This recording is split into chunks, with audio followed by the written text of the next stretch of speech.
மத்தியிலே தேவனுடைய வார்த்தையை பகிர்ந்து கொடுப்பதற்கு தேவன் எனக்கு பாராட்டின கிருபைகளுக்காக தேவனை ஸ்தோத்திரிக்கிறேன்.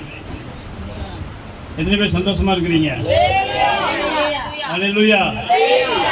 தேவ ராஜ்யத்தை இணைந்து கட்டுவதில்லை, தேவனுடைய பணியை இணைந்து செய்வதிலே ஒரு பெரிய மகிழ்ச்சி உண்டு.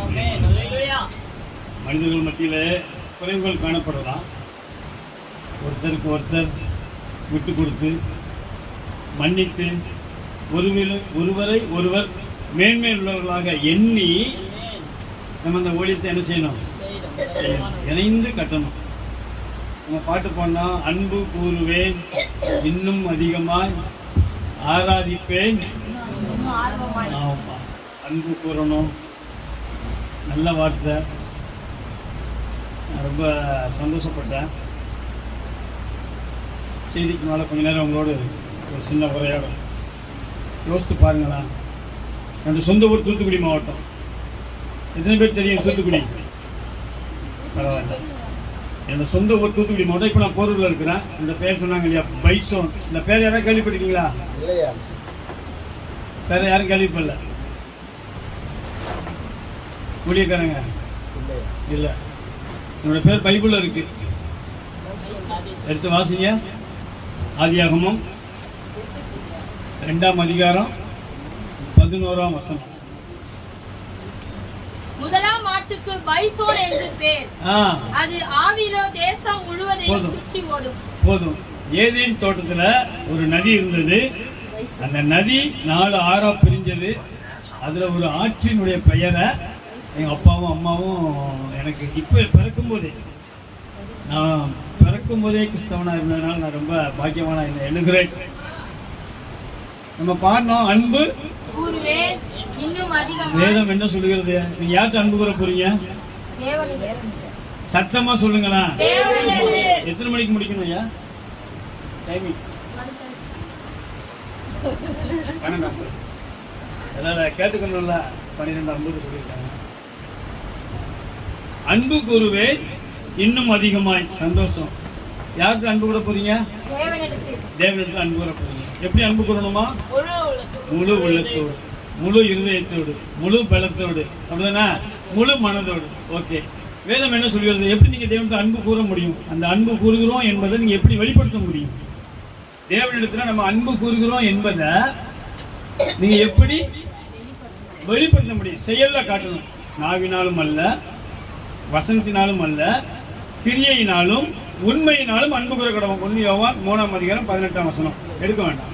அப்படி சொல்லுது. என் சகோதரரே, நாவினால் சும்மா பேசிட்டு போறது இல்ல, சும்மா பேசிட்டு போறதுக்கு இல்ல, சொல்லிட்டு போறதுக்கு இல்ல. நாவினாலும் அல்ல, வசனத்தினாலும் அல்ல, எழுதிட்டு சும்மா அப்படி போறது இல்ல, சொல்லிட்டு போறது இல்ல, கிரியையினாலும் உண்மையினாலும் அன்பு கூற கடவுள் தான் வேதம் சொல்லுது. நீங்க வாசிங்களா? 1 யோவான் 3:18.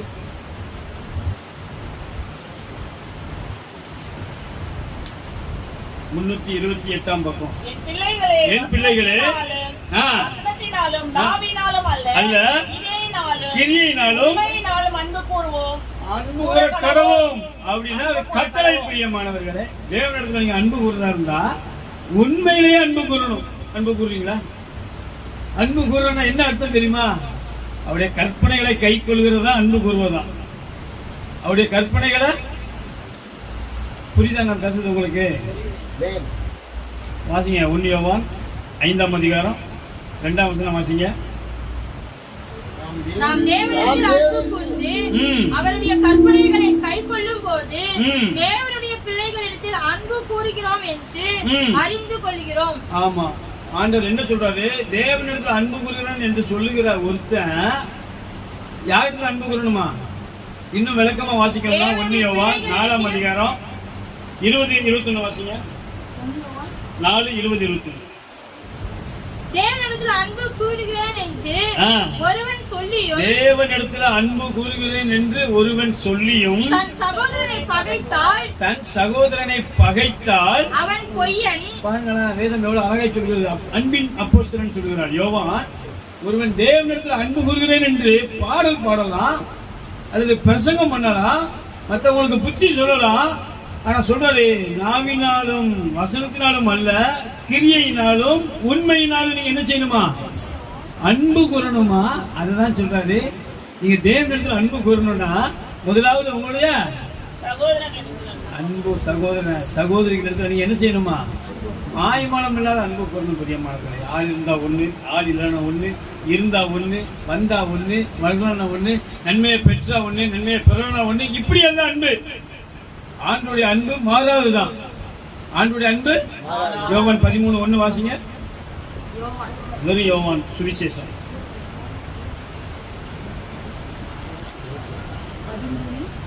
13:1.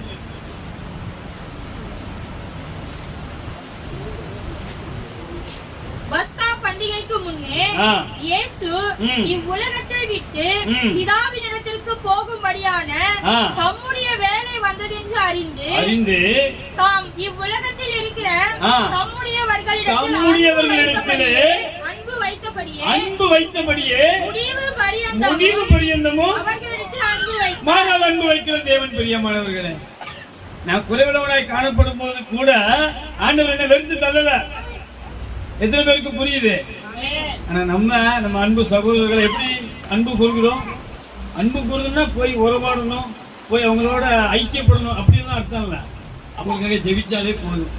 ஏன்னா அவங்க நமக்கு எதிராகவே இருப்பாங்க. சிலர் நம்ம சொல்றதை கேட்க மாட்டாங்க, நமக்கு சப்போர்ட் பண்ண மாட்டாங்க, நமக்கு ஹெல்ப் பண்ண வேண்டாம், ஒன்றும் பிரச்சனை இல்லை.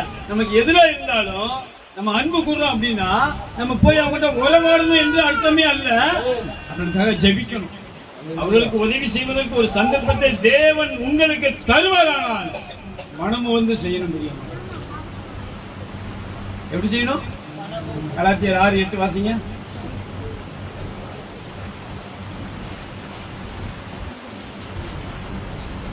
தன் மாம்சத்திற்கென்று விதை விதைக்கிறவன் மாம்சத்தினாலே அழிவை அறுப்பான், ஆவிக்கென்று விதைக்கிறவன் ஆவியினாலே நித்திய ஜீவனை அறுப்பான் வேதம் சொல்லிட்டு சொல்றாரு.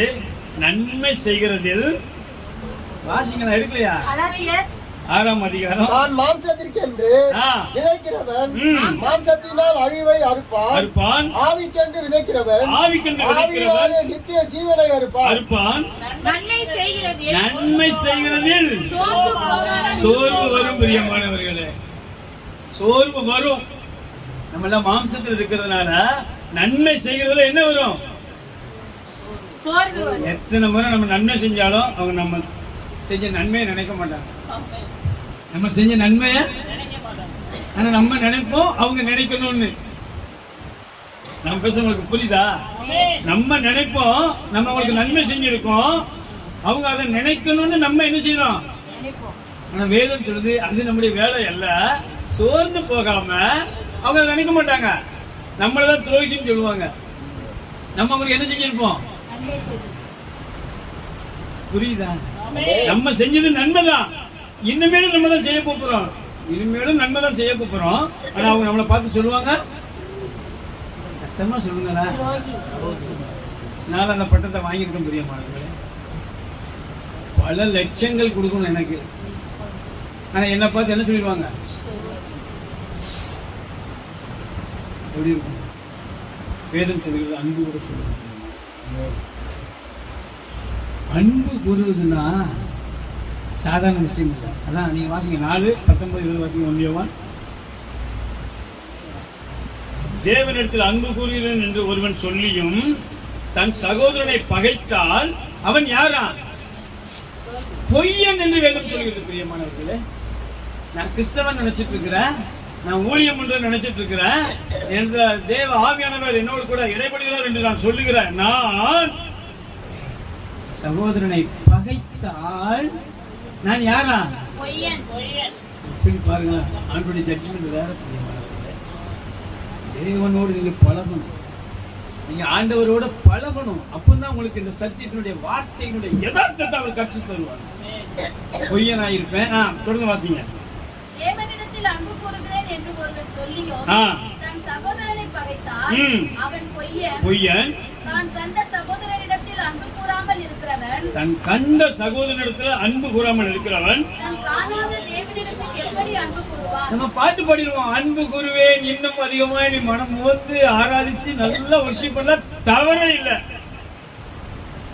தவறே இல்லை. வார்த்தையில இருக்கக்கூடாது, அது பாடல்ல இருக்கக்கூடாது, செயலுக்கு வரணும். புரியாம தேவன் உங்களை பலப்பட்டு தேவன் உண்மை உள்ளவர். பிரியமானவர்களே, 2 தெசலோனிக்கேயர் 3ஆம் அதிகாரம் 13ஆம் வசனம் வாசிங்க.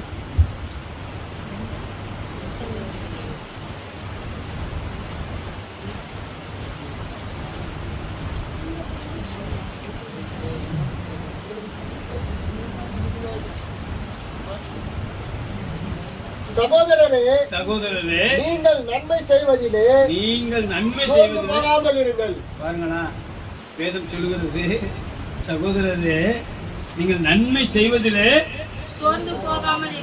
சோர்வு வரும். பிரியமானவர்களே, ஏற்ற காலத்துல விதைச்சா ஏற்ற காலத்துல அறுக்கும். இது தேவனுடைய வார்த்தை. இதை எப்படி ஆகும், இதை எப்படி செய்ய முடியும் அப்படின்னு நீங்க நினைச்சீங்கன்னா, மனுஷரால் கூடாதவைகள் தேவனாலே எல்லாம் கூடாத காரியம் ஒன்றுமே இல்லை. தேவன் உங்களுக்கு பலன் தருவார்.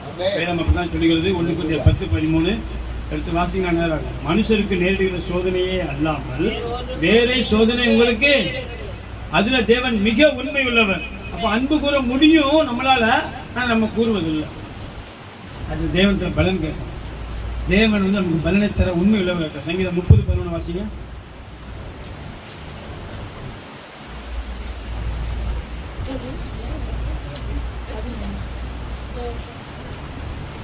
என் புலம்பலை ஆனந்த களிப்பாக மாற பண்ணினீர், என் மகிமை அமர்ந்திராமல் உம்மை கீர்த்தனம் பண்ணும்படியாக நீர் என் இரட்டை கலைத்து போட்டு மகிழ்ச்சி என்னும் கட்டினால் என்னை இடை கட்டினீர். ஆண்டவர் உங்களை இடை கட்டி வச்சிருக்கிறார்.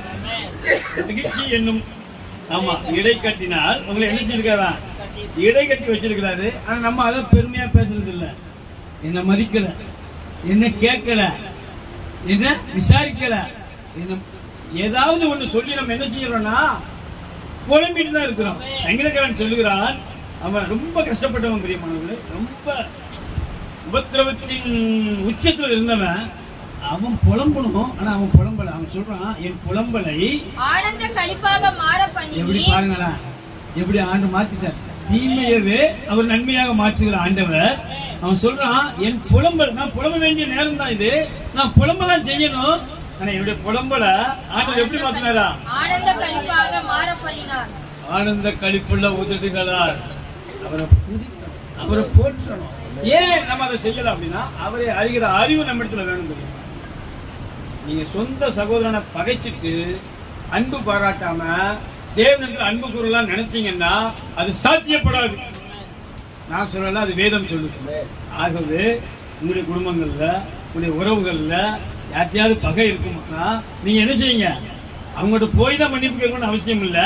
உங்க இருதயத்தை நீங்க என்ன செஞ்சிருங்க, மன்னிச்சிருங்க.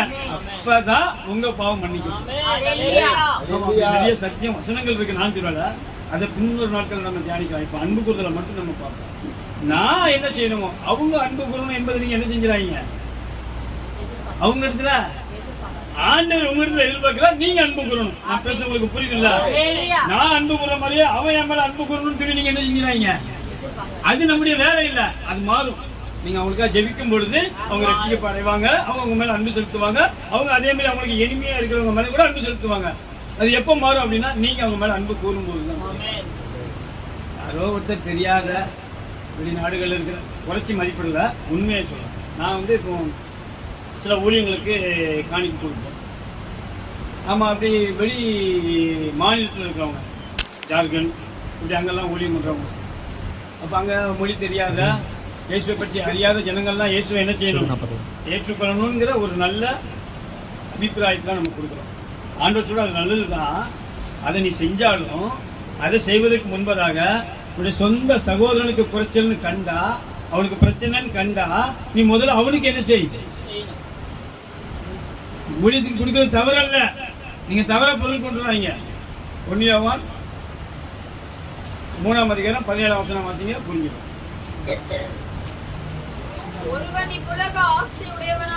ஒருவனுக்கு இவ்வுலக ஆஸ்தி உடையவன் வேதம் சொல்லுது. கவனிங்களா கொஞ்சம். இவ்வுலக ஆஸ்தின்னு போட்டுக்கு இல்லையா, அந்த இடத்துல நீ எது வேணாலும் போட்டுக்கோங்க. ஜெபிப்பதற்கு திராணி இருந்து, ஜெபிப்பதற்கு பலன் இருந்து. கவனிக்கிறீங்களா? இங்க பாருங்க, ஜெபிப்பதற்கு வாய்ப்பு இருந்து, உதவி செய்வதற்கு தருணம் இருந்து, திராணி இருந்து, வாய்ப்பு இருந்து, சந்தர்ப்பம் இருந்து, அதுக்கப்புறம் அப்படி ஆரம்பிக்க. ஒருவனுக்கு இவ்வுலக ஆஸ்தி உடையவனா இருந்து தன் சகோதரனுக்கு குறைச்சல் உண்டு என்று கேள்விப்பட்டா, கண்டுட்டா தன் இருதயத்தை அவனுக்கு அடைத்துக் கொள்ளக்கூடாதான் பிரியமானவர்களே. நான் ஜெபிக்க மாட்டேன் அவனுக்காக, நான் கொடுக்க மாட்டேன் அவனுக்கு, நான் செய்ய மாட்டேன் அவனுக்கு சொல்லக்கூடாது பிரியமானவர்களே. புரியுதா நான் பேசுறது? உங்ககிட்ட கொடுக்க காசு இல்லைன்னா வேதம் சொல்லுது ஆஸ்தின்னு போட்டிருக்கு. ஜெபிப்பதற்கு பலன் இருக்கா? ஜெபிப்பதற்கு நேரம் இருக்கா? உதவி செய்ய முடியுமா? நிச்சயமாய் செய்யணும் பிரியமானவர்களே. செய்தாதான் நீங்க தேவனுடைய புத்திரர் என்று வேதம் சொல்லுங்க. நீங்க தேவனுடைய புத்திரரா இருக்கணும்னா இதை செய்யணும். ஓகேவா? இதை செய்வதற்கு தேவன் நமக்கு நிச்சயமாய் பலனையும் சத்தத்தையும் தருவார். நம்ம செய்திக்கு நேராக கடந்து செல்லலாம். ஏசாயா தீர்க்கதரிசன புத்தகம் 58ஆம் அதிகாரம் 11ஆம் வசனம் வாசிங்க.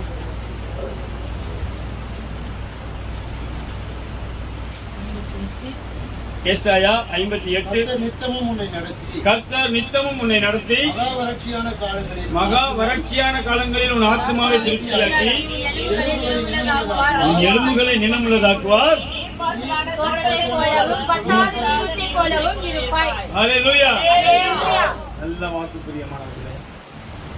ஒரு நிமிஷம் ஜெபிக்கலாம். அன்பின் பரலோக பிதாவே, நல்ல நேரக்காக நன்றி. எங்களோடு பேசும் நல்வார்த்தையை தரும், கற்றுக்கொண்டு நாங்கள் மகிழ்ச்சி நடக்க எங்களுக்கு சிறுவைக்கிறோம். அந்த நாமத்தை மகிமைப்படுத்த இயேசு நாமத்தை ஜெபிக்கிறேன் நல்ல பிதாவே, ஆமென். ஏசாயா தீர்க்கதரிசி சொல்கிறார், கர்த்தர் நித்தமும் உன்னை நடத்தி மகா வறட்சியான காலங்களில் எவ்வளவு அழகா சொல்றாரு பார்த்தீங்களா? டெய்லி நடத்துவார். சிலருடைய வாஞ்சை என்னன்னா மொத்தமா கொடுத்துடணும். ஆண்டவர் மொத்தமா கொடுத்துடணும். அப்படிதான் நிறைய பேரோட விருப்பம். நான் உங்களெல்லாம் கொஞ்சம் ஒரு உதாரணத்துக்கு சொல்றேன். நானே முதல்ல அப்படிதான் இருந்தேன். கற்றுக்கொள்ள முன்பு, இந்த வெளிப்பாடு கிடைக்கும் முன்பு, என் பிரச்சனையை தீர்க்கிறதுக்கு ஆண்டவர் இதை கொடுத்துட்டா, இதை தந்துட்டா, இந்த வருமானம் வந்துட்டா, இந்த வேலை கிடைச்சிட்டா, என் பிரச்சனையை சால்வ் பண்ணிட்டா, எனக்கு முடிஞ்சதுன்னு நம்ம நினைச்சிட்டு இருக்கோம். இல்லை பிரியமானவர்களே, அவர் ஏன் நித்தமும் உங்களை நடத்தணும்னு சொன்னா தெரியுமா? நான் அனுதினமும் அவருடைய சமூகத்துல காத்திருக்கணும் என்பது தேவனுடைய விருப்பம். ஒருவேளை எனக்கு மொத்தமா கொடுத்துட்டா, சாலமோன் ராஜாக்கு தேவையான காரியங்களை கொடுத்துட்டாரு. தாவீதுக்கு முதல்ல அப்படி கொடுக்கல. அவன் ரொம்ப சிரமத்தின் மத்தியில தான் அந்த தேவ ராஜ்யத்தினுடைய காரியங்கள் எல்லாம் வந்தான். சாலமோனுக்கு எல்லாமே வசதியா கிடைச்சது. எல்லா ஐஸ்வர்யத்தையும் கொடுத்துட்டாரு, ஞானத்தை கொடுத்துட்டாரு, தேவை அனைத்தையும் சந்திச்சுட்டாரு. அவருடைய மனைவிமார் எத்தனை தெரியுமா? நீங்க வீட்டுல போய் படிச்சு பாருங்க. 1 ராஜாக்கள் 11ஆம் அதிகாரம். இப்ப படிக்காதீங்க. 1 ராஜாக்கள் 11 நீங்க வீட்டுல போய் படிங்க. அவனுக்கு மனைவி எத்தனை, மறுமனையாட்டி எத்தனைன்னு வேதம் தெளிவாய் சொல்லும். கடைசியில இந்த மனைவியை பிரியப்படுத்துறதுக்காக அவன் என்ன செஞ்சிட்டானா, ஆண்டவரை விட்டு என்ன செஞ்சிட்டான், தூரம் போயிட்டான். நடந்த சம்பவம் பிரியமானவர்களே. தாவீது அரசனோட பையன். தாவீது கிங் ஆஃப் டேவிட்னா இன்னைக்கு இஸ்ரேல் தேசத்துல ஒரு தனி மாசு சொல்லுவாங்க இல்லையா, தனி பெயர். ஆமா, ஆண்டவருடைய பெயரை கீர்த்தியும் புகழ்ச்சியுமா வச்சிருக்கிறாரு இத்தனை வருடம் கழிச்சு. அவரோட பையன். நல்லா புரிஞ்சுக்கோங்க, தேவன் ஒரு திட்டம் வச்சிருப்பார். அந்த திட்டத்தின்படி நம்ம என்ன செய்யணும், வாழணும். அவர் சொல்றாரு, நான் நித்தமும், அவர் நித்தமும் நடத்துவதற்கு வல்லமை உள்ள தேவனா இல்லையா?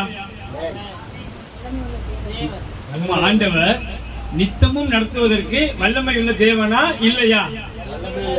நீ சத்தமா சொன்னதான் அடுத்த ஸ்டெப் போவேன். நம்ம தேவன் வல்லமை உள்ள தேவன் பிரியமானவர். அவர் சொல்றாரு, நான் நித்தமும் உன்னை நடத்துவேன் என்று. பின்ன என்ன கவலை, பின்ன என்ன பிரச்சனை?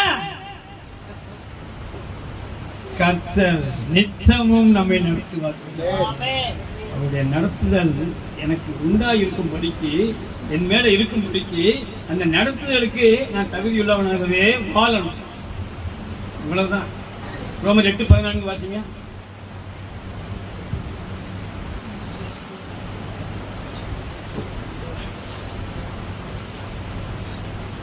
மேலும் மேலும் எவர்கள் தேவனுடைய ஆவியினாலே நடத்தப்படுகிறார்களோ நான் நடக்க கூடாது என் இஷ்டப்படி. இதான் பிரச்சனை. மொத்த சத்தியமும் இது உள்ளதா இருக்கு. மொத்த சத்தியமும் இது உள்ளதா இருக்கு. நான் என் இஷ்டப்படி என்ன செய்யக்கூடாதா? வாழக்கூடாது. ஆனா நம்ம தான் ஒரு திட்டம் போட்டு வச்சிருந்தோமே, வீடு எப்படி கட்டணும், நல்லது, அதெல்லாம் ஒண்ணும் குறையில்லை. நீங்க ஆண்டவருடைய வீடு கேளுங்க, நீங்க போட்ட திட்டத்தை விட ஆண்டவர் போட்ட திட்டம் பெரிதா இருக்கும். அதுல குறைவு இருக்காது, மிக நேர்த்தியா இருக்கும். என் ஆண்டவர் மகா ஞானம் உள்ளவர். அவரை போல ஒரு பெரிய தேவனை இந்த பூமியில யாரும் கண்டதில்லை. பிரியமான நித்தமும் உங்களை நடத்துவார். அவர் நித்தமும் நடத்துவார். டே பை டே, டெய்லி நீங்க அவர் சமூகத்துல வாங்க, உங்களுடைய பிரச்சனையை சொல்லுங்க. எப்படி தீர்ப்பாரு தெரியுமா? ரொம்ப எளிமையா, ரொம்ப சுலபமா அவரால் தீர்க்க முடியும், எப்பேற்பட்ட பிரச்சனையா இருந்தாலும். ஆனா அடுத்த பிரச்சனை வருவதற்கு நான் காரணமா இருக்கக்கூடாது. அதுக்கு வாய் ரொம்ப பேசக்கூடாதுன்னு சொல்றாரு, மன்னிக்க சொல்றாரு, அன்பு கூற சொல்றாரு. இப்படி தேவனுடைய பிரமாணங்கள் என்ன உண்டோ அதன்படி நான் வாழ்ந்துட்டேன்னா என்னால என்ன வராது? பிரச்சனை வராது. தேவன் உண்மை உள்ளவர் என்று வேதம் சொல்வதற்குரிய நித்தமும் உன்னை நடத்தி மகா வறட்சியான காலங்களில் உன் ஆத்மாவை திருப்தியாக்கி உன் எலும்புகளை எப்ப நினமுள்ளதாக்குறான்? மகா பாருங்களேன், மழை இருக்காது, ஊர்ல யாருக்கும் தண்ணி இருக்காது, ஒரு பேச்சுக்கு சொல்றேன். ஆனா ஆண்டவர் சொல்றாரு, உங்களுக்கு தண்ணீர் வரும். ஆனா ஜீவ தண்ணீரை நீங்க பிடிச்சிருக்கிறீங்க. நீங்க ஜீவ தண்ணீரின் ஊற்றுக்கிட்ட வந்திருக்கிறீங்க. அழைக்கிறவர் உண்மை உள்ளவர் சொல்றாரு. தெளிவாய் வேதம் சொல்கிறது, மகா வறட்சின்னு சொல்லுது. வெறும் வறட்சின்னு சொல்லல, எல்லாருக்கும் பிரச்சனை இருக்கலாம், எல்லாருக்கும் வறுமை இருக்கலாம், ஏழ்மை இருக்கலாம். வேதம் சொல்கிறது, இந்த வறட்சி, வறுமை, ஏழ்மை, தரித்திரம், கஷ்டம், கண்ணீர் எதுவா இருக்கட்டும் பிரியமானவர்களே, நீங்க விசுவாசிக்கிறீங்களா? நீங்க நம்புறீங்களா? இந்த தேவன் உங்களை வழிநடத்துவார். அப்ப கூட மகா வறட்சியில உனக்கு சோறு போடுவேன்னு சொல்லல, ஏதாவது ஆளை வைத்து கஞ்சி கொடுப்பேன்னு சொல்லல. வேதம் சொல்கிறது, மகா வறட்சியில கூட உங்க ஆத்மாவை திருப்தி ஆக்குவாராம். பாருங்களா, ஒரு திருப்தி. வறுமை உள்ள இருக்கும், நான் சாப்பிடாம இருப்பேன், என்னோட ஆத்மா தேவன்ல பலனா இருக்கும். பிரியமானவர்களே, எனக்கு பசி எடுக்காது. நான் ஆவிக்குரிய போஜனத்தை தேடுவேன், கர்த்தருடைய வார்த்தையை தேடுவேன். அதான் சொல்றாரு, ஆத்மாவில திருப்தி வந்துருமா. சரி, ஆத்மாவில திருப்தி தரேன்னு சொன்னவரு எலும்பு எப்படி இருக்குமா? அப்புறம் சாப்பிடாம எலும்பு நிலமுள்ளதை என்ன செய்யாது? மாறாது. நம்ம ஆகாரம் சாப்பிட்டாதான் என்னுடைய எலும்பு என்னவா மாறும்? புஷ்டியா இருக்கும். எல்லாத்துக்கும் போக சரீரத்துக்கு தேவையான மாம்சத்துக்கு, அதாவது இந்த சதைக்கு தேவையான எல்லாத்தையும் எடுத்துட்டு தான் எலும்பு கிட்ட போகும். அது சேமிப்புன்னு வச்சுக்கிடுவோம். அப்ப நம்ம தேவைக்கும் போது எடுத்துக்கிட்டு தான் திரும்ப சேமிப்புக்கு போவோம். அது மாதிரிதான் ஆண்டவர் சொல்றாரு, மகா வறட்சியில ஒரு எலும்பு நிலமுள்ளதா இருக்குன்னா நம்மளுடைய சாப்பாடு எப்படி இருக்கும்? கொழுமையான பதார்த்தமா இருக்கும், உச்சிதமான கொழுமையான உங்களை போஷிப்பார். பிரியமானவர்களே, ஆனா நித்தம் தான் நடத்துவார். நம்ம மொத்தமா கேட்கிறோம், அதான் எங்க பிரச்சனை. மொத்தமா இல்ல, நித்தமும் தருவார். பெரிய தீர்க்கதரிசி எலியா 1 சாமுவேல் 17, 2 சாமுவேல் 17, இல்ல 1 ராஜாக்கள் 17, அதுல பெரிய தீர்க்கதரிசி அவரு. எடுத்துங்க, 1 ராஜாக்கள் 2 ராஜாக்கள் பாருங்க, 17ஆம் அதிகாரம்.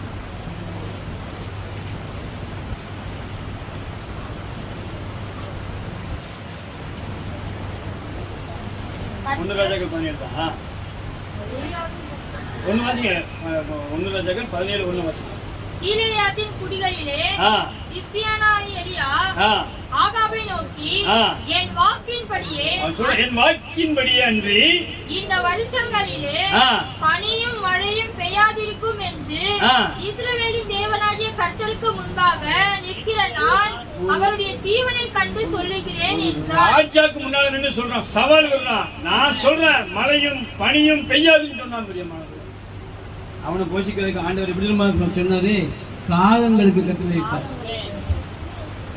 காகங்களுக்கு, நீங்க புரிவதற்காக சொல்றேன், அந்த தேசத்துல மழை கிடையாது, தண்ணி கிடையாது. ராஜாட்ட போய் இவன் சொல்லிட்டு சவால் விட்டுட்டு வந்துட்டா. வேதம் சொல்லுகிறது, யாக்கோபு 3 கடைசி அதிகாரம் 17ஆம் வசனத்துல, அவர் சொல்றாரு 3 வருஷமும் 6 மாசமும் என்ன செய்யலையா, பனியும் பெய்யல மழையும் பெய்யல. ஆனா பாருங்களேன், அந்த தீர்க்கதரிசிக்கு யார் கொண்டு ஆகாரம் கொடுத்தா? அப்போ ஆண்டவர் ஆகாயத்து பட்சியில போஷித்தாரா இல்லையா? அது சாப்பிட்டு அது திருப்தி அடைந்த பின்புதான் தீர்க்கதரிசிக்கு கொண்டு வந்து என்ன செஞ்சிருக்கோம், கொடுத்திருக்கும். பிரியமானவர்களே, ஆகாயத்து பட்சிகளை போஷிக்கிற தேவன் உங்களையும் என்னையும் நம்மை போஷிப்பது அதிக நிச்சயம் அல்லவா என்று வேதம் சொல்லுகிறது. பின்ன ஏன் கவலைப்படுறோம்? பயம், கவலை, அப்படிதான் நமக்கு பேர் வச்சிருக்கோம். கவனிக்கிறீங்களா? கவலை, பயம், அப்படிதான் நமக்கு பேர் வச்சிருக்கோம். அதுக்கு பேர் கவலை பயம் கிடையாது. அதனுடைய தலைமை பெயர் என்ன அப்படின்னா, ஒரிஜினல் இயற்பெயர் என்னன்னா அவிசுவாசம். அதனுடைய பெயர் என்னது? நம்ம சொல்றது எனக்கு பயமா இருக்கு, எனக்கு கவலையா இருக்கு, என்ன செய்ய போறோம் எல்லாரும் சொல்லியிருப்போம். நம்ம எல்லாருமே அதை சொல்லியிருப்போம். வேதம் அதை எப்படி பார்க்குது அப்படின்னா, அதுக்கு பேர் என்னது? அவிசுவாசம். பிரியமானவர்களே, எரேமியா 27:32-27 வாசிங்க.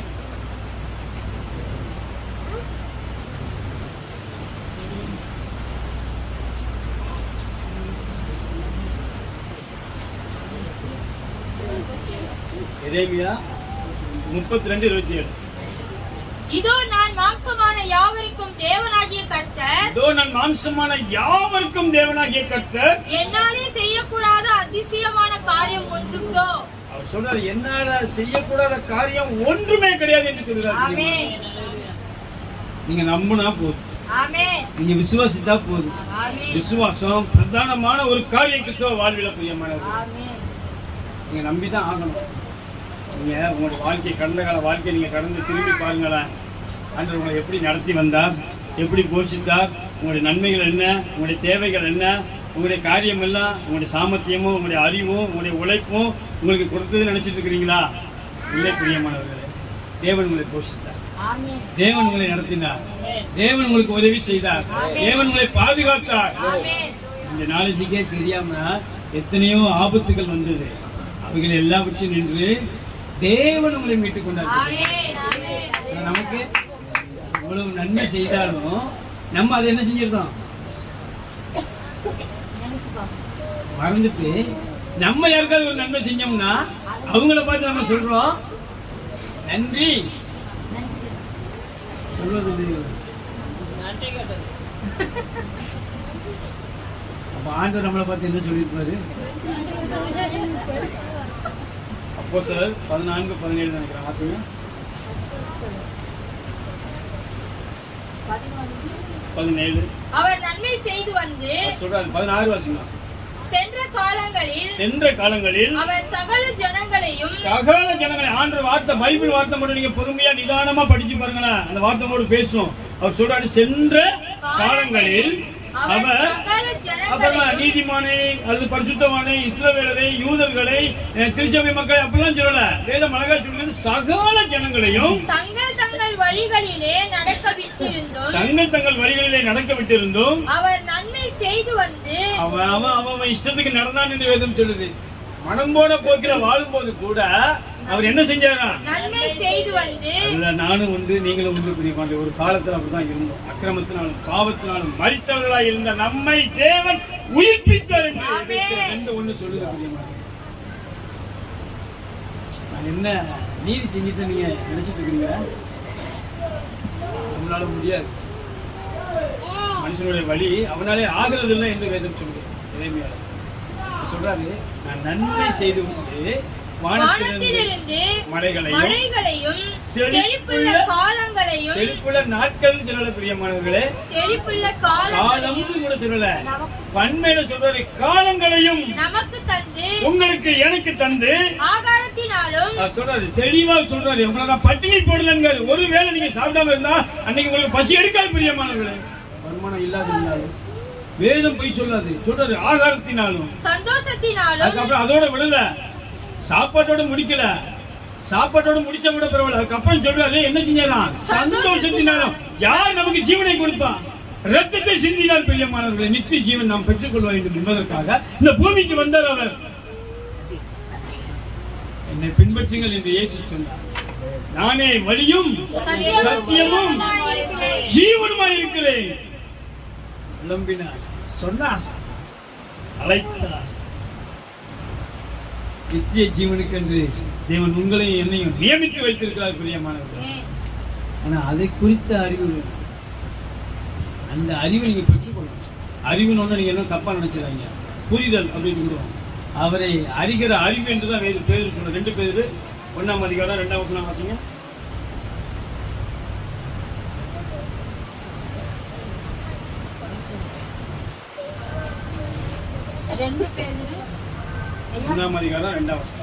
தேவனையும் நம்முடைய கர்த்தராகிய இயேசுவையும் அறிகிற அறிவினால் உங்களுக்கு கிருபையும் சமாதானமும் பெருக. இந்த அறிவை நீங்க பெறணும். இந்த அறிவை பெறணும். உள்ள போன ரொம்ப நேரம் 3ஆம் வசனத்தை வாசித்தீங்கன்னா நிறைய நேரம் அப்படி உள்ள போயிருவாங்க. அங்க போவாங்க. அறிவுன்னு சொல்றதுக்காக நான் உங்களுக்கு சொல்றேன். இப்ப வாங்க 14-17 அப்போஸ்தலர். அவர் வானத்திலிருந்து மழையையும் செழிப்புள்ள காலங்களையும் நமக்கு தந்து ஆகாரத்தினாலும் சந்தோஷத்தினாலும் நம்முடைய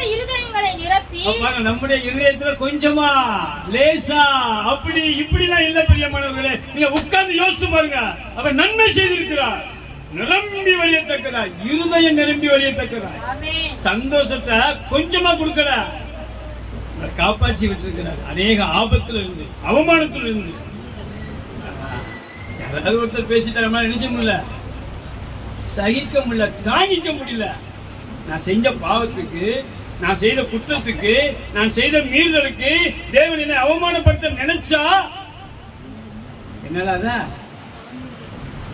தாங்கிக்க முடியாது. அது அவருக்கு தெரியும். ஆனா அவர் அவமானப்படுத்தல. அன்புள்ள தேவன் பிரியமான எதிர்பார்க்கிற காரியம் கீழ்ப்படியும். அவரை நம்பணும். சூழ்நிலை உங்களுக்கு சாதகமா இருக்கா, சூழ்நிலை உங்களுக்கு பாதகமா இருக்கா, அதை பத்தி நீங்க என்ன செய்ய வேண்டாம்னா கவலைப்பட வேண்டாம். ஒரு மனுஷன் இருந்தா அதை வாசம் முடிச்சிருக்காங்க. இப்படி தம்மை குறித்து இருதயங்களை நிரப்பி இவ்விதமாய் அவர் தம்மை குறித்து சாட்சி விளங்க பண்ண வேண்டும் என்பதற்காகவே அவர் ஆகாரத்தினாலும் சந்தோஷத்தினால் நம்முடைய இருதயங்களை நிரப்பின தேவன் பிரியமானவர்களே. இப்பேற்பட்ட தேவனை தெய்வமா பிடிச்சிருக்கோம். ஏன் பயப்படணும்? நம்ம பயப்படுறோம். கேட்டா பயமா இருக்குன்னு சொல்றோம். அதுக்கு பயம் இல்ல, அவிஸ்வாசம். அதுக்கு பேரு அவிஸ்வாசம். நீங்க உட்கார்ந்து யோசிச்சு பாருங்க. அது பயமா, கவலையா, அவிஸ்வாசமானு உங்களுக்கு புரியும். ஒரு மனுஷன் இருந்தான். ஆண்டவர் எப்படிப்பட்டவர்ங்கிறத நம்ம பார்த்துட்டு அப்படியே போலாம். லூக்கா 19ஆம் அதிகாரம் 3ஆம் வசனம் வாசிக்கும். 19. இயேசு எப்படிப்பட்டவரோ என்று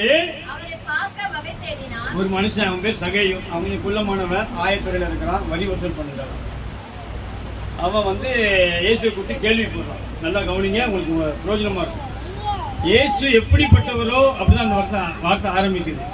எப்படிப்பட்டவரோ அப்படின்னா நம்ம என்ன நினைப்போம்னா, வளர்த்தியா இருக்கிறாரா, கலரா இருக்கிறாரா, அழகா இருக்கிறாரா, ஆள் எப்படி ஹைஜானிக்கா இருக்கிறாரா அப்படிதான் அர்த்தம். அது இயேசு நம்ம பார்வைக்கு எழுத்தின்படி பார்த்தா அப்படிதானே. ஆனா ஆண்டு எழுத்தின்படி பார்க்கலாம். ஆனா அவன் எப்படி பார்த்தான்னு எனக்கு தெரியாது. அவன் எப்படி பார்த்திருக்க கூடும் அப்படின்னா, இவரை ரட்சகர்னு சொல்றாங்களே, இவரை மேசியான்னு சொல்றாங்களே, இவர் அற்புதங்களை செய்கிறவர்னு சொல்றாங்களே, இவர் வந்தா பேய ஓட்டுறாருன்னு சொல்றாங்களே, இவர் குணமாக்குறாருன்னு சொல்றாங்களே, இவர் எல்லா அற்புதங்களையும் செய்கிறாருன்னு சொல்றாங்களே, ஒருவேளை இவர் மேசியாவா இருப்பாரோ என்று இயேசு எப்படிப்பட்டவரோ என்று எண்ணி பார்க்க வந்தான். பிரியமானவர்களே, இந்த ஒரே ஒரு அவருடைய விருப்பம் அது ஒண்ணுதான் இருந்துச்சு. இயேசு எப்படிப்பட்டவரோ அவரை பின்பற்றணும், அவர் பின்னால போகணும், இல்ல அவர் மார்க்கத்துக்கு நம்ம என்ன ஒப்பு கொடுக்கணும். நான் அவன் ஒரு ரோம பிரஜையா இருக்க வாய்ப்பு. ஆமா, அவன் ஒரு வரி வசூல் பண்றவனா இருக்கிறதுனால அப்போ அவன் இவரை பின்பற்றணுங்கிற நோக்கத்தை கூட அவன் என்ன செய்யல, வரல. அவர் எப்படிப்பட்டவர்னு பார்க்க வந்தான். எல்லாரும் சொல்றாங்களா அவர் குணமாக்குறாருன்னு, அவர் ரட்சகர் நன்மை செய்கிறாருன்னு சொல்றாங்களா, நம்ம போய் தான் அவர் எப்படிப்பட்டவர்னு பார்ப்போமேன்னு வந்துட்டான். வந்தவர் ஆள் குள்ளம், ஆளு வாசிங்க, உங்களுக்கு புரியும். இயேசு எப்படிப்பட்டவரோ என்று அவரை பார்க்க வகை தேடினான். அவன் குள்ளனானபடியால் ஜனக்கூட்டத்தில் அவரை காணக்கூடாமல் அவர் போகும் வழியில் முன்னாக ஓடி அவரை பார்க்கும்படி ஒரு காட்டாத்தி மரத்தில் ஏறினான். இயேசு அந்த இடத்தில் வந்தபோது அண்ணாந்து பார்த்து அவனை கண்டு சகேயுவே, நீ சீக்கிரமாய் இறங்கி வா, இன்றைக்கு நான் உன் வீட்டிலே தங்க வேண்டும் என்றார். பாருங்களா, அவன் ஒரு வரி வசூல் பண்றவன். இவன் போய் மேல இருக்கிறத யாரும் போய் இயேசு விட்ட சொல்லல, யாரும் போய் இயேசு விட்ட சொல்லல, சொல்ல வேண்டிய அவசியம் இல்லை, அவருக்கு எல்லாமே தெரியும். ஆனா இவன் எதிர்பார்க்கவே இல்லை. அவர் வந்து நம்மள என்ன செய்வாருன்னு யாருக்கும் தெரியாது. அங்க இருக்கிற மற்ற ஜனங்களுக்கு வேணா தெரிஞ்சுக்கலாம். இயேசுக்கும் சீசர்களுக்கும் தெரிய வாய்ப்பில்லை. தோற்றம் இருக்கும்போதே இவன் மேல ஏறிட்டான். குள்ளனானபடினால அவன் வேதம் சொல்லுது, இயேசு அந்த இடத்தில் வந்த போது. அப்ப அவன் ஏறும்போது அவர் அங்க இல்ல. அந்த வசனத்தின் பிரகாரம் நம்ம பார்த்தோம்னா அங்க அவன் ஏறும்போது அங்க என்ன செய்யல இல்ல, கொஞ்சம் நவுண்டு நின்று இருக்கலாம். அப்படி அவர் அந்த இடத்துக்கு நடந்து வராரு. வரும்போது அவன் அண்ணாந்து பார்க்கிறார். சின்ன விருப்பம், சின்ன விருப்பம். உங்களுடைய விருப்பம் சின்னதா இருந்தாலும் அதை கனப்படுத்துறாங்க. எத்தனை நல்ல தேவன் தெரியுமா?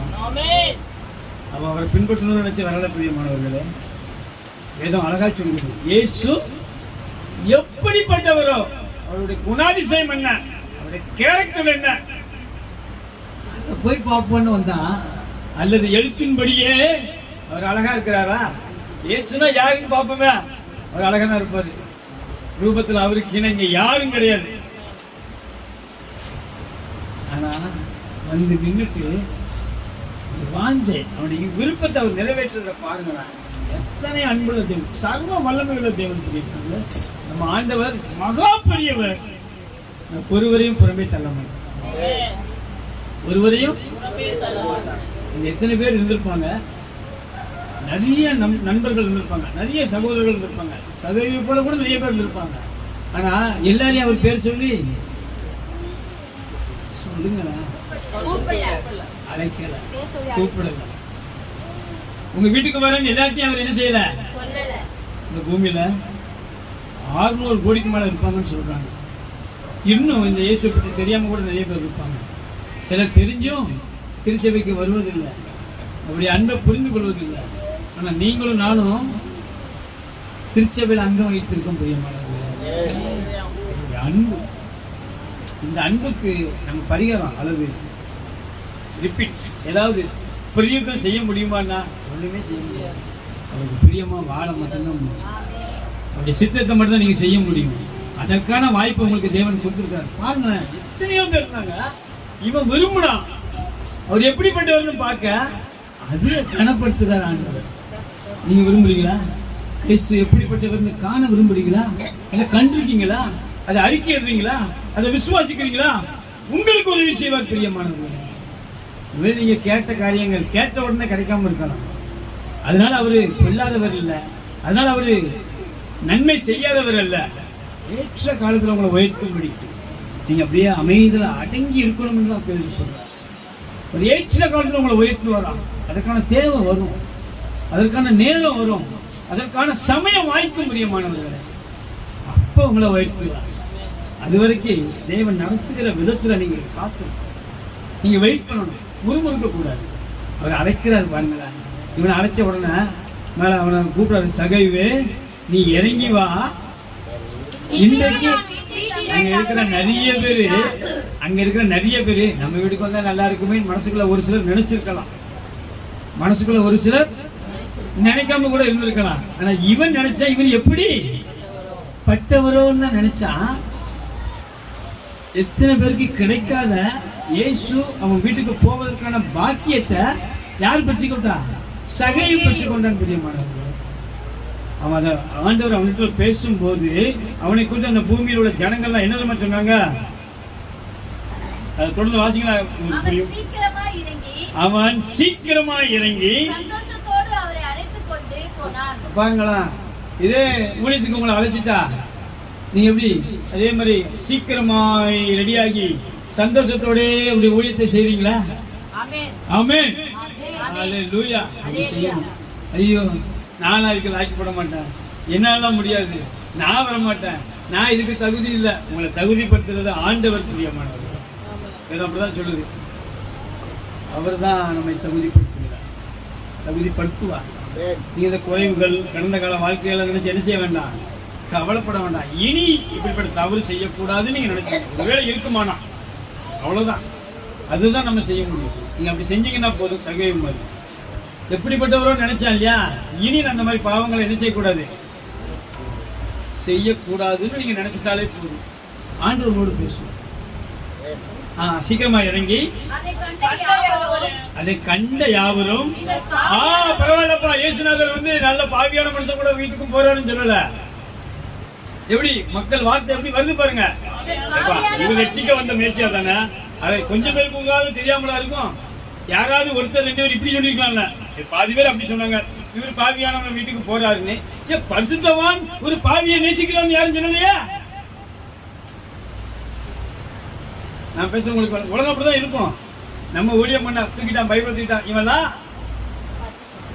சொல்லிட்டு போட்டுங்க. அழைத்தவர் உண்மை, அவரெல்லாம் நம்மளை நடத்துவார். பேசுறவங்க என்ன செஞ்சுட்டு போட்டோம், அநியாயம் செய்கிறவங்க ரொம்ப பேச வேண்டாம். அதெல்லாம் நம்ம அதை புரிஞ்சு என்ன செய்ய வேண்டாம், கவலைப்பட வேண்டிய அவசியமே. பாருங்களா, இவன் காதுபடியே கேட்டிருப்பாங்க, இவன் காதுபடியே சொல்லியிருப்பாங்க, இவன் ஒரு யோக்கியன்னு இவன் வீட்டுக்கு அவர் ஒரு போறாரு. அப்போ எப்படி இருக்கும் பாருங்க. இப்படி எல்லாம் பேசியிருப்பாங்க, எப்படி இல்லாம பேசியிருப்பாங்க. சொல்றான். தொடர்ந்து வாசிங்க. சகேயு பாருங்க, இவ்வளவுதான் நடந்துச்சு. உனக்கு ரட்சிப்பை பத்தி சொல்லல, பாவ மன்னிப்பை பத்தி சொல்லல, நீ மெய்யான ஞானஸ்நானத்தை பத்தி சொல்லல. அதுல என்ன சொன்னாரு, ஒண்ணுமே சொல்லல. எப்ப நீ இறங்கி வா, நான் உன் வீட்டுக்கு வரேன். கீழ்ப்படிஞ்சா பிரியமானவர்களே. ஐயோ நான் உங்களை கூட்டு போக மாட்டேன், நம்ம என்ன செய்யல, ஒரு தடவை கூட சொன்னா இழந்திருப்பான் ரட்சிப்ப. அவன் ஆபிரகாமின் குமாரனாய் மாறிட்டான் பிரியமானவர்களே. அவன் சொன்ன உடனே அவன் சந்தோஷமா இறங்கி கீழே வந்து ரெடி ஆயிட்டான், ஐயா கூட போறதுக்கு, ஆண்டு கூட போறதுக்கு ரெடி ஆயிட்டான். அப்போ தான் ஊர்க்காரெல்லாம் சொல்றான், இவர் பாவியானவன் வீட்டுக்கு இவரை பரிசுத்தவான் நினைக்கிற அந்த ஜனங்கள், ஒரு பரிசுத்தவான் இவரு பாவிகளை ரட்சிக்கிறாரே, இறந்து போனதை தேட வந்திருக்கிறாரேன்னு சொல்ல மாட்டான். அதான் மனுஷன். நீங்களும் நானும் சொல்லணும். யாரையாவது பார்த்தா ஊழியம் பண்றியாப்பா, கர்த்தாவே ஸ்தோத்திரம், நல்லா ஊழியம் சொல்ல முடியுமா? சொல்லணும். இன்னும் எங்க ஜனங்கள்லாம் ஊழியம் செய்யட்டும் சொல்லுங்க. கர்த்தருடைய பணியை செய்தா ஊழியம் தான். வந்து பயப்படுங்க, அதுக்கு பேர் ஒரு ஊழியம். நீங்க தரிசனம் செய்யற வேலையெல்லாம் ஊழியம் தான் பிரியமானவர்களே. ஊழியம் மைக் பிடிச்சி பேசுறது மட்டும் நினைச்சுறாங்க. அதுக்கு ஆண்டு அப்போஸ்தலரை நியமிச்சிருப்பாரு, தேவ பிள்ளைகளை நியமிச்சிருப்பாரு, ஊழியர்களை நியமிச்சிருப்பாரு. அது மட்டும் இல்ல, ஊழியர்களுக்கு பணிவிடை செய்யாத இருக்கிற ஊழியம் தான். அப்படி நிறைய காரியங்கள் உண்டு. உங்களுக்கு என்ன ஊழியத்தை தேவன் நியமிச்சு வச்சிருக்கிறாரோ அந்த ஊழியத்தை நீங்க உண்மையா செஞ்சிடணும். அசதியை செய்யக்கூடாது, கடமைக்கு செய்யக்கூடாது, ஏனோ தரம் செய்யக்கூடாது. இவன் பாருங்களா, கீழ்ப்படிக்க ஆண்டவனுக்கு கீழ்ப்பட்டு ரொம்ப பிடிக்க முடியும். சவுல் ராஜாங்கத்தை இழப்பதற்கு காரணமா இருந்த மிகப்பெரிய காரியம் கீழ்ப்படியாது. பென்யமீன் கோத்திரத்துல இதுவரைக்கும் ராஜாவே கிடையாது, நியாயாதிபதிகள் தான் அரசாங்கிறாங்க. நல்லா கவனிச்சுக்கோங்க. ராஜ்யபாரத்தை அவன் இழப்பதற்கு பிரதானமான காரியத்துல ஒண்ணு அவனுடைய கீழ்ப்படியாமை. ஆண்டு உங்களை அழைச்சாருன்னா, சொன்னாருன்னா, கத்திரிய வார்த்தை கடந்து வந்துச்சுன்னா, உங்களோட பேசினாருன்னா, மனமும் வந்து கீழ்ப்படிய பிரியமானவர்கள். இயேசு ராஜா உங்க வீட்டுல வந்து தங்குவார், அவர் உங்கள் ராஜாவாகவே இருப்பார். தொடர்ந்து அதை கண்ட யாவரும் இவர் பாவியான மனுஷனுக்கு தங்கும்படி போனார் என்று முறுமுறுத்தார்கள். அந்த ஸ்பாட்டை நிக்கிறான் பிரியமானவர்களே. அவன் சொல்றான், நின்னு ஆண்டவரை பேசுறான், கர்த்தரை நோக்கி, ஆண்டவரே என் ஆஸ்திகளில் பாதியை ஏழைகளுக்கு. இவர் சொல்லவே இல்ல, இவர் சுவிசேஷமே அறிவிக்கிற பிரியமானவர்களே. வெளிச்சம் பிரகாசித்தது. ஆமென். இருளில் இருக்கும் ஜனங்கள் பெரிய வெளிச்சத்தை கண்டார்கள். சகையும் ஒன்று, அதுல ஒருத்தம் பிரியமானவர்களே. சொல்லவே இல்லை, இவரு பேசவே இல்லை. வா உன் வீட்டுக்கு வரேன்னாரு. அன்புள்ள தேவன் பிரியமானவர்களே, நீங்க குறைவு நினைச்சிட்டு இருக்கிறீங்க, நிறைவானவர் உங்களுக்குள்ள வரும்போது அந்த குறைவெல்லாம் தானா வெளியே போயிடும். ரூம் ஃபுல்லா இருட்டா இருக்குன்னு வச்சுக்கிறோமே, எல்லா லைட்டையும் ஆஃப் பண்ணி இருட்டா இருக்கு. உள்ள இருட்டை போக்குவதற்கு முயற்சி பண்ணணுமா, வெளிச்சத்தை கொண்டு வரதுக்கு முயற்சி பண்ணணுமா? ரெண்டுமே ஒண்ணுதான் பொருள். வெளிச்சத்தை கொண்டு வந்தா இருள் தன்னால என்ன செஞ்சிடும்? நான் இருட்டை போக்குறேன், இருட்டை போக்குறது நீங்க என்ன செய்ய வேண்டாம், பிரயாசம். அது ஒரு வேலையே இல்லை நமக்கு. வெளிச்சத்தை, வெளிச்சம் யாரு? இயேசு. ஒளியா இருக்கிறாரு. அந்த ஒளி உங்களிடத்துல வருமானா உங்களை அவர் பிரகாசிக்கப்படுவார். நீங்க வெளிச்சமா மாறுவீங்க, நீங்க வெளிச்சமா மாறுவீங்க. உலகத்திலே வந்து எந்த மனுஷனையும், அதுதான் அழகா சொல்றாரு, சகை மட்டும் இல்ல, அதுல நான் இல்ல, நீங்க இல்ல, யாரா இருக்கட்டும். 1:9 யோவான் 1:9. இந்த உலகத்திலே வந்து எந்த மனுஷனையும், அதுல சகைவை போட்டுக்கோங்க, அவன் நினைச்சு பார்த்திருக்க மாட்டான் பெருமாள் ரட்சிப்பு வரும், ஆபிரகாமுக்கு குமாரனா மாறுவான்னு அவன் கனவுல கூட நினைச்சு பார்த்திருக்க மாட்டான். எந்த மனுஷனையும் பிரகாசிப்பிக்கிற ஒளி அப்படின்னா இவனை வெளிச்சத்தை பிரகாசிக்க பண்ணுகிறார். பிரியமானவர்களே, இருளாய் கிடந்தவன் இப்ப வெளிச்சமாய் மாறிட்டான். கர்த்தராலே ஆகும். தொடர்ந்து வாசிங்க. சகை நின்று கர்த்தரை நோக்கி, ஆண்டவரே, ஆஸ்திகளில் பாதியை ஏழைகளுக்கு கொடுக்கிறேன். நான் ஒருவனிடத்தில் எதையாகிலும் அநியாயமாய் வாங்கினது உண்டானால், சொல்லிட்டான், வாங்கினது உண்டானால் வாங்கியிருக்கேன்னு சொல்லல, வாங்கினது உண்டானால் நாலு தனியாக திரும்ப செலுத்துகிறேன் என்றான். வரி வசூல்ல வந்து இந்த மாதிரி கம்ப்யூட்டர்லாம் இருக்க வாய்ப்பு இல்லை நான் நினைக்கிறேன். எழுத்து கூட பெருசா எழுதி கொடுப்பாங்களான்னு தெரியல. போய் வாங்கினாட்டே திரும்ப திரும்ப போய் எழுதினா நான் நாள் ஆயிட்டுல, வருஷத்துக்கு ஒருக்கா தானே தீர்வேன். ஜனவரி மாதம் வாங்கினவன்ட்டு அக்டோபர் நவம்பர்ல போய் என்னப்பா தீர்வையை கொடுக்கல அப்படின்னா, ஐயா கொடுத்தையா ஜனவரி மாதமே ஆரம்பத்திலே கொடுக்கலாம், அது போன மாதத்துக்குள்ளது, போன வருஷத்துக்குள்ளதுன்னு சொன்னா நினைஞ்சிருப்பான், திரும்ப ஒரு முறை கொடுத்துருப்பான். நான் உங்களுக்கு புரிவதற்காக சொல்றேன். நான் சொல்றேன், யார்ட்டையாவது நான் அநியாயமா வாங்கினது உண்டானால் நாளத்தனியா கொடுக்கறதுக்கு மனசு வந்துச்சு பாருங்களா. தேவனை சார்ந்து வாங்க. ஆண்டவர் உங்க வீட்டுக்கு வந்தா சொன்ன குறைவு தன்னால அவங்க ஏதாவது சொன்னாரா, எப்பா நான் உங்க வீட்டை வந்து தங்கணும்னா நீ நீதியா வாழணும், நியாயமா வாழணும், நீ ரட்சிப்பு அடையணும் அப்படின்னு ஏதாவது சொன்னாரா? நான் வருவேன், ஆனா நீ எப்படிலாம் இருக்கணும்னு சொன்னாரா? சகைவே இறங்கி வா, நான் இன்னைக்கு உன் வீட்டுக்கு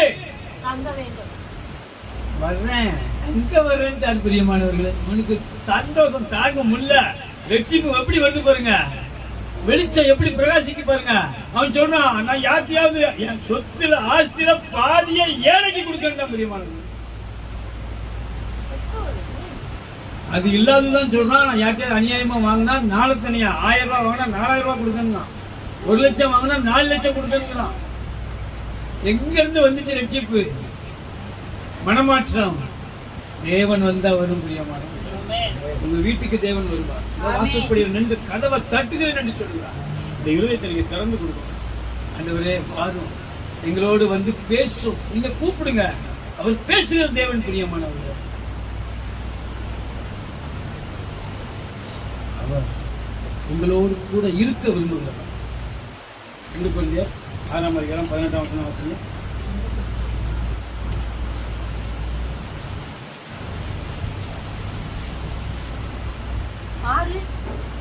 18 வாசிக்கணும், 17, 18 வாசிக்கணும். அப்படியே கர்த்தரோடு இசைந்திருக்கிறவனும் 2 கொரிந்தியர் 6:17. ஆனபடியால் நீங்கள் அவர்கள் நடுவில் இருந்து புறப்பட்டு பிரிந்து போய் அசுத்தமானதை தொடாதிருங்கள் என்று கர்த்தர் சொல்லுகிறார். அப்பொழுது நான் உங்களை ஏற்றுக்கொண்டு உங்களுக்கு பிதாவாய் இருப்பேன்.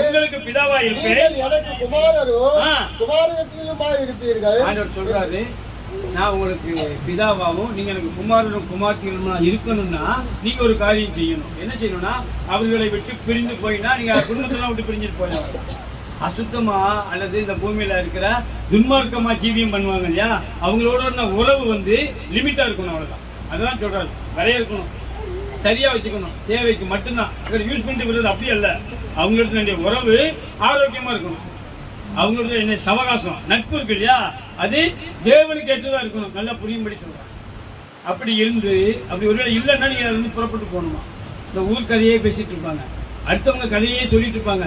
எது பாவம் எது பாவங்கள்னே தெரியாது. புரணி பேசுறது பாவங்க. சங்கீதக்காரன் சொல்றான் 25:4 நினைக்கிறேன். யார் 24?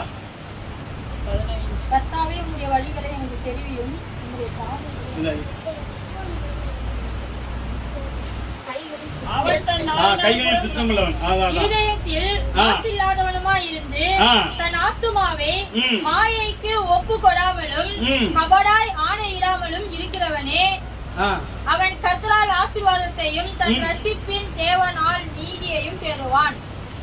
மனதார சத்தியத்தை பேசுகிறவன். 15 அவன் தன் நாவினால் புறங்கூறாமலும் தன் தோழனுக்கு தீங்கு செய்யாமலும் பேச்சையே எடுக்கக்கூடாது. பிரியமானவர்களே, 2 பேரும் கொஞ்சம் பேசுவாங்க இல்லையா, அவ பத்தி தெரியுமா, அவங்க கதை தெரியுமா, அவ பொண்ணு கதை தெரியுமா, அவ பிள்ளை கதை, வா உன் கதையே பேசு, என் கதையே பேசு, அவ கதை என்ன செய்யுது ஏங்க சொல்ல மாட்டேங்கிறீங்க, பேசக்கூடாது. அதுதான் சொல்றாரு, அந்த பேச்சையே எடுக்காதுங்கிறாரு. அவன் தான் கர்த்தருடைய பர்வதத்தில் நிற்க முடியும். ஒருவேளை இது வரைக்கும் நீங்க பேசியிருக்கலாம், இன்னைக்கு நீங்க மாறும்போது உங்க கூட பேசுனவங்க, ஆமா இன்னைக்கு என்னமோ வந்துட்டா இப்ப என்ன செய்யறது இல்ல, பேசுறது இல்லையா அப்படின்னு சொல்லட்டும். நான் வந்து யாருக்கு எதையுமே கேட்க மாட்டேன். நோண்டி கேள்வி கேட்டுறாங்க. வீட்டுக்கு ஏதாவது பத்திரிக்கைக்கு வந்தா என்னது, பொண்ணு இந்த ஊரு, மாப்பிள்ளை இந்த ஊரு, எவ்வளவு நகை போடுறாங்க, என்ன கொடுக்குறாங்க, என்ன வாங்குறாங்க, எதெல்லாம் தருவாங்க, என்ன செய்ய போறீங்க. நமக்கு அது தேவையா? நமக்கு அது உதவி செய்ய விருப்பம் இருந்துச்சுன்னா, உங்களுக்கு ஏதாவது தர்ம சங்கடமா இருந்துச்சுன்னா, உங்களுக்கு ஏதாவது கஷ்டமா இருந்துச்சுன்னா, தேவை இருந்துச்சுன்னா நீங்க என்ன செய்யுங்க, கால் பண்ணுங்க, இல்லை என்ன கேளுங்க, நான் தரேன் சொல்லிட்டு போயிடலாமே. இதை கேட்டுட்டு இதோட வைக்கிறது இல்லை. கேட்டியா நீ கால் பண்ணி 500 கிலோமீட்டருக்கு அங்க இருக்கிற சகோதரிக்கு கால் பண்ணி, நாத்தினாரி இப்படி வந்து யதார்த்தத்தை சொல்றேன். பிரியமானவர்களே, பேசக்கூடாது வேதம் சொல்லுது. பேசக்கூடாதுன்னா பேசக்கூடாது, அது நீங்க உறுதியா இருக்கணும். ஆனா என்னதான் பேசுவாங்களோ தெரியாது. அம்மாட்ட பேசுறது, அம்மா அப்புறம் தங்கச்சிக்கு கான்ஃபரன்ஸ் போறது, தங்கச்சி சித்தப்பாக்கு கான்ஃபரன்ஸ் போறது, சித்தப்பா சித்திக்கு கான்ஃபரன்ஸ் போறது, மணிக்கணக்கா உங்க நேரத்தை அது களவாடுது. பிரியமானவர்கள், ஆண்டவர் வரணும் உங்க கூட, ஆண்டவர் இருக்கணும் உங்க கூட. உங்க நேரத்தை அது எடுக்குது, உங்களுக்கு தெரியல. நீங்க யோசிச்சு பாருங்களா, அதிக நேரம் செல்போன்ல போயிருது, அதிக நேரம் சமையல்ல போயிருது பெண்களுக்கு. இவங்களுக்கு அலுவலகத்துக்கு போயிருந்தாங்க, ஆபீஸ் போயிருந்தாங்க, சம்பாதிக்கிறதுக்கு போயிருது. அப்புறம் கொஞ்ச நேரம் பிள்ளைகளோட, கொஞ்ச நேரம் ஆண்டவரோட நேரம் எவ்வளவு போட்டு பாருங்க, எழுதி பாருங்க, கணக்கு போடுங்க, எவ்வளவு நேரத்தை அது களவாடுது பாருங்க. அதான் சொல்றாரு, பேச்சு குறித்து நிறைய பேசலாம், இன்னொரு நாள் பேசுவோம். இப்போ வாங்க சகைக்கு வாங்க. லூக்கா 19 வாசிக்கை தொடர்ந்து வேகமா வாசித்தா டக்குன்னு முடிக்கலாம். இயேசு அவனை நோக்கி, இன்றைக்கு இந்த வீட்டுக்கு ரட்சிப்பு வந்தது, ஆபிரகாமுக்கு பிரியமானதா இருக்கிறானே, இழந்து போனதை தேடவும் ரட்சிக்கவுமே மனுஷகுமாரன் வந்திருக்கிறார் என்றார். ஆம் பிரியமானவர்களே, நம்ம இழந்திருக்கலாம் ஆவிக்குரிய ஜீவியத்தை, தேவன் நம்ம மேல் வைத்த நம்பிக்கையை இழந்திருப்பீங்க. நம்ம புதுப்பிப்பதற்கு உங்களுக்கு ஒரு வாய்ப்பு. தேவன் உங்களோட பேசுகிறார், உங்களை அழைக்கிறார். உங்களை அழைக்கிற ஒரு உண்மைகளை பிரியமானவர்களே, 1 Corinthians 1:9 எடுங்க, வாசித்து முடிச்சிடலாம். நேரம்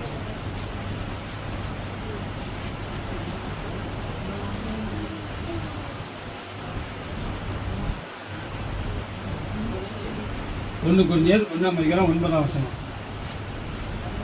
நம்முடைய குமாரனும் நம்முடைய கர்த்தராய் இருக்கிற இயேசு கிறிஸ்துவுடனே ஐக்கியமாய் இருப்பதற்கு உங்களை அழைத்த தேவன்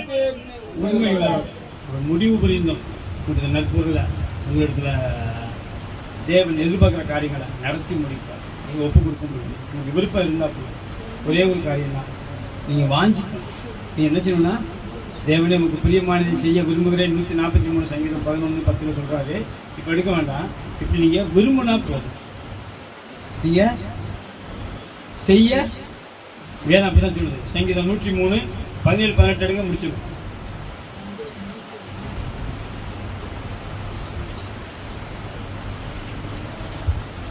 கர்த்தருடைய கிருபையோ அவருக்கு பயந்தவர்கள் மேலும் அவருடைய நீதி அவர்கள் பிள்ளைகளுடைய பிள்ளைகள் மேலும் அனாதியா என்னைக்கும் இருக்கும்.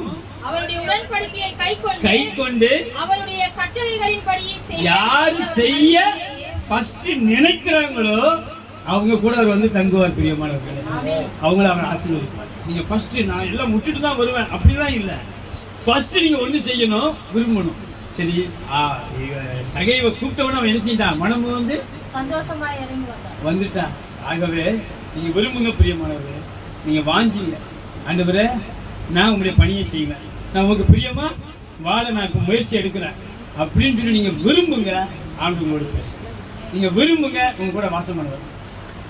டைம் ஆயிடுச்சு அப்படின்னா ஒரே ஒரு சம்பவம், நீங்கள் அதை மட்டும் சொல்லிட்டு முடிச்சுதானே, திரும்ப எப்போ இந்த பக்கம் வரப்போன்னு தெரியல. ஒரு தகப்பனுக்கு ஒரு பையன் இருந்தான், அப்பா வந்து நல்லா கவனிங்க, படிப்பறிவு இல்லாதவங்க. ஆகையினால அவர் என்ன செஞ்சிட்டாருன்னா அவனை படிக்க வச்சாரு. அந்த பையன் ஒரு 9 வயசு அப்படி இருக்குமா. இது எமில நான் சொன்ன சம்பவம், நான் அதிக செய்தியெல்லாம் கேட்கறதில்ல, இருந்தாலுமே இந்த சம்பவம் உங்களுக்கு பிரயோஜனமாக இருக்கும். அப்போ அப்படி வரும்போது அந்த பையன் நல்லா படிக்கிற பையன், நல்லா வேலைக்கு வேகமாக பள்ளிக்கூடத்துக்கு போயிடுவான், கரெக்டாக இதுக்கு போயிடுவான். இப்படிலாம் இருக்கும்போது ஒரு நாள் அவன் வந்து ஒரு நாள் ஸ்கூலுக்கு போகலை. நல்லா படிக்கிற பையன், சீக்கிரமாக போகக்கூடியவன். மறுபடியும் மறுநாளும் பார்த்துருக்காரு, மறுநாளும் ஸ்கூலுக்கு போகல. அப்போ ஏதோ லீவ் இருக்கும், பரீட்சைக்கு லீவ் விட்டுருப்பாங்க, படிக்கிறதுக்கு விட்டுருப்பாங்க, என்னவோ தெரியல. அவர் படிப்பறிவு இல்லாதவர். 3ஆவது நாளும் போகலை, அப்புறம் 4ஆவது நாளும் போகலை, அப்புறம் 5ஆவது நாளும் போகல. அதுக்கப்புறம் அவங்க அப்பா கூப்பிட்டு கேட்டாங்களா, எப்பா நீ நல்லா படிப்பியே, சீக்கிரமா வேற போயிருவியே, எதுக்குப்பா நீ ஸ்கூலுக்கு போகல, ஏன் நீ போகலன்னு கேட்டிருக்காரு. அப்பா அவன் சொன்னானா, எப்பா நான் ஸ்கூலுக்கு போகதான்ப்பா செய்வேன், நான் சீக்கிரமா போறவன், நான் நல்லா படிக்கிறவன். நான் ஸ்கூலுக்கு போற வழியில அந்த தூரத்துல ஸ்கூலுக்கு போறதுக்கு முன்னால அந்த 4 முக்கு சந்தில ஒரு சண்டியன், ஒரு ரவுடி இருக்கிறான். அவன் என்னை பார்த்தாலே அடிக்கிறான்பா, என்னால அவனை என்ன செய்ய முடியல, தாண்டி போக முடியலன்னு அழுதானா. ஐயோ என் மகனை நீ என்கிட்ட சொல்லியிருக்க கூடாதா, நீ என்கிட்ட சொன்னா நான் என்ன செஞ்சிருப்பேன், உனக்கு முன்னால வந்திருப்பேன், நான் முன்னால போவேன், நீ என் பின்னால வரலாமே, நீ ஏன் என்கிட்ட சொல்லல, நீ என்கிட்ட சொன்னா நான் வந்திருப்பேன், அந்த ரவுடிய அந்த சண்டியனை நான் அடிச்சிருப்பேனே அப்படின்னு அப்பா சொன்னாரா. அப்போ நாளைக்கு வேணா போலாமா, நான் வரேன்ப்பா அப்படின்னு அப்பா சொன்னாராம். உடனே பையனுக்கு ரொம்ப சந்தோஷமாயிட்டான். மறுநாள் காலையில் எழுந்திரிச்சானா, 8 மணிக்கெல்லாம் கிளம்பிட்டான். 8:30 மணிக்கு ஸ்கூலு அவன் போறானா. அப்படி சொன்னா, எப்பா நீங்க முன்னால போங்கப்பான்னு சொன்னாங்க. அவங்க அப்பா முன்னால போனாரான். அவன் அப்படியேப்பா போங்கப்பா, வலது பக்கம் போங்கப்பா, அப்படியே இடது பக்கம் போங்கப்பா, அப்படியே சொல்லி சொல்லி எப்ப நீங்க முன்னால போங்கப்பா, அந்த பாருங்கப்பா 4 முக்கு சந்தில ரவுடி நிக்கிறான்ப்பான்னா. இவன் சொன்னத அந்த ரவுடி கேட்டானா. இவங்க அப்பாவை பார்த்த மாத்திரத்துல அந்த ரவுடி அந்த பையனை விட்டு ஓடி போயிட்டானா. பிரியமானவர்கள், பயத்துல ஓடி போயிட்டானா, திரும்பியே பார்க்கலையா. ஆண்டவர் சொல்றார், நீங்க முன்னால போகும்போது என் சமூகம் உங்க முன்னால வரும். நீங்க பயப்படாதீங்க, எந்த பிரச்சனைக்கும் பயப்படாதீங்க, எந்த போராட்டத்தையும் பத்தி நீங்க பயப்படாதீங்க, எந்த ஏழ்மையும் பத்தி, எந்த காரியத்தையும் குறித்து நீங்க பயப்படாதீங்க. ஒவ்வொரு நாள் நீங்க சொல்லுங்க, ஆண்டவரே இந்த நாள் நான் நடந்து போறேன், என் முன்னால உங்களுடைய சமூகம் வரட்டும். ஆண்டவர் நடந்து வருவார். பிரியமானவர்களே, அவருக்கு பிரியமானதை செய்ய மட்டும் நீங்க வாஞ்சிங்க, விரும்புங்க. அந்த ஆண்டவர் உங்களுக்கு முன்னால ஒவ்வொரு பிரச்சனைக்கும் ஆண்டவர் உங்க சர்ச்சை காரியத்துக்காக உங்க ஆண்டவர் அவருடைய சமூகத்தை முன்னால அனுப்புவார். உங்களுடைய தேவைக்கு ஆண்டவருடைய சமூகம் வரும். உங்களுடைய எந்த பிரச்சனைக்கும் உங்க அப்பா முன்னால போவார். நீங்க தைரியமா போகலாம். இப்ப உங்களுக்கு நம்பிக்கை பிறந்திருக்கு என்று நான் நம்புறேன். பிரியமானவர்களே, தேவன் கூட நல்லா வார்த்தையை தேடி ஸ்தோத்திரம் பண்ணலாம்.